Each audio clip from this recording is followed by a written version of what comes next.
So why do I work out every day, possibly risk overtraining, and chances are my gains might be slower than if I train maybe 3 or 4 times a week? Some people look at it the other way around, that you have to train every day or quite often to get results. If you're training 2 to 4 times a week, whether your goal is powerlifting, strongman, bodybuilding, or just general fitness, you have to be more structured. Like, you have to follow almost a strict schedule. It's much easier to do it if you wait for the right moment or you have more of a perfect schedule. But there's no perfect schedules out there in a workout. So I know, like, I increase my chance of overtraining. I increase my chance that my gains may or may not be slower, or in some cases might be faster for certain exercises. But I do like working out, and I find it's easier to get workouts in. I can work out according to feel. So if I feel tired, I might just do less sets. Or if I felt like I just did a heavy workout yesterday, then I'll do like higher reps today. One thing I'm strict about is I like to get at least one heavy rack pull for singles, like once a week. So I know that there's times that I don't see gains in my workouts. And there are times I do see gains. It helps me see how tired I am. It helps me build up a tolerance to being tired on a regular basis. If you work out 2 to 4 times a week and you space them out, you feel great before the workout starts, which to most people, that's the best time to work out. But then the next day or two, depending on how hard you worked out, you're going to feel sore and you may or may not be motivated to do your daily activities. I've had that feeling before. I worked out so hard that I didn't feel like doing homework, or I didn't feel like doing my job properly. But I don't work out for the purpose of just working out. I still measure my progress. The way I look at overtraining now is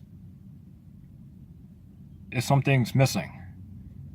So usually sometimes overtraining would be like if you mess up your hormones, or you're under recovered, you lack of sleep, you're not eating enough food. So I eat in a way that improves hormones. When I overtrained before, like years ago, I didn't have a proper diet that optimizes hormones.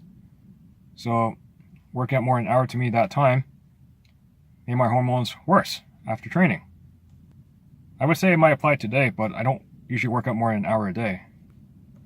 If I find days that I'm going to work out to the point that if I go more than an hour and my testosterone levels drop, then I might just get some extra raw eggs to eat. Working out every day, whether you train heavy or train light, it builds a habit. It builds discipline. I don't have to be like the type of person where it's like where I used to be at one point, when I just been like, yep, I just work out, so I'm not going to work out today. I'm just going to sit on the couch and relax because I have nothing to do for the rest of the day. And I'm going to wait till tomorrow or the next day to work out. It's not good to me to live life waiting for the perfect moment, because you miss out on a lot of things. Working out every day helps me be prepared for the rest of the day. I do more labor jobs at times, so at least I'm more prepared for it. If I miss a workout because something popped up, I'm not as concerned about it if I train every day or almost every day.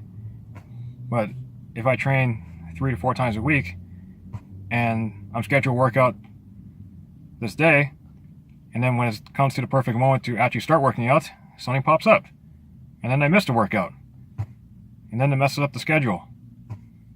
Especially if you're trying to improve performance, because using a schedule going 2 to 4 times a week is like you have to space out the workouts. Then you have to rechange all the workouts again.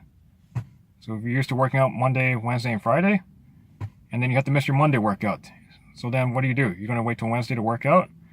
Or you're just going to work on Tuesday and then you're going to switch all the workout schedules to Tuesday, Thursday, and Saturday, or you're going to go Tuesday, Wednesday, and Friday just to keep the same schedule again.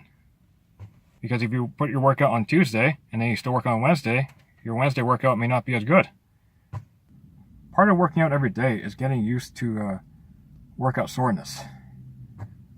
I know there's times I would feel fatigue faster, which indicates that my body's not fully recovered.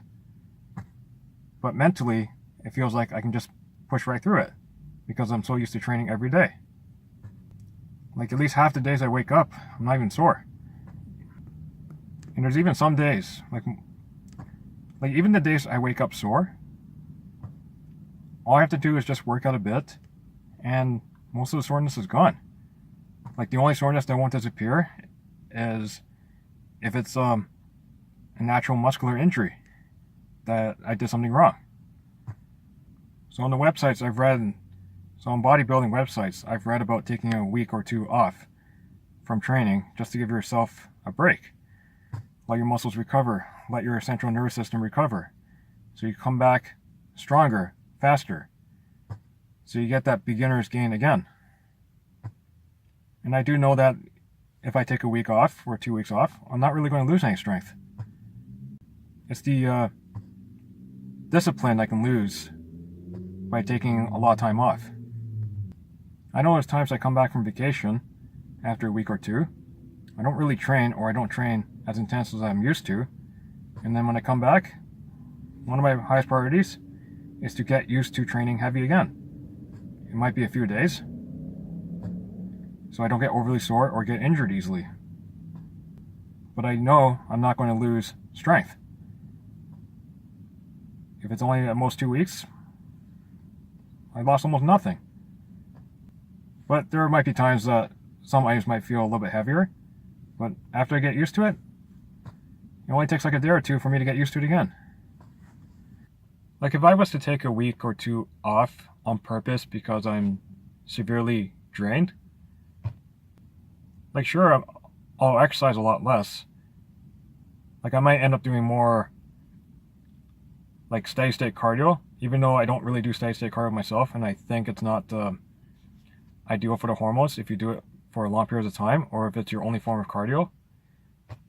If I were to take a week off or two today, I wouldn't stop training. I will work out less. I'll do less sets. I might do workouts that are completely different than what I'm used to. I even had days, I even tried out like hot Pilates at one point.